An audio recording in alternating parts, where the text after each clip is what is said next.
Guys, మనమైతే short వీడియోతో చేసాం. ఇవాళ మనం గుడ్లు ఉడకబెట్టేసి గుడ్లతో స్పెషల్గా ఒక ఐటెం అయితే చేయబోతున్నాం. దాని అయితే లాస్ట్లో నేను చెప్తాను. అందుకోసం అయితే మొదటగా మనమైతే గుడ్లు కట్ చేసుకునేసి ముక్కలు ముక్కలు చిన్న పీసెస్ అయితే చేసుకోవాలి. తర్వాత దాన్ని అయితే ఒక దాంట్లోకి వేసుకునేసి దాంట్లో ఆనియన్స్ తెల్లగడ్డలు అన్నీ వేసేసుకోవాలి. ఆ తర్వాత వచ్చేసి కరివేపాకు అయితే కూడా వేసుకోవాలి. తర్వాత గుడ్డు వేసుకొని గుడ్డు పగల కొట్టేసి గుడ్డు దాంట్లో కలుపుకొని వేసేయాలి.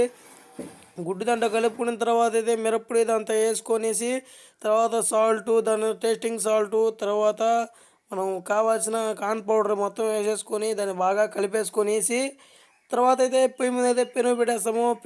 పెను అయితే నూనె పోసుకుని హీట్ చేసుకున్న తర్వాత దాంట్లో మనం తయారు చేసుకుని దాన్ని అయితే వేసేసుకుంటాము. అవి కాసేపు ఒక 15 మినిట్స్ అలా హీట్ అయిన తర్వాత అయితే మనం అయితే దించేసుకోవాలి.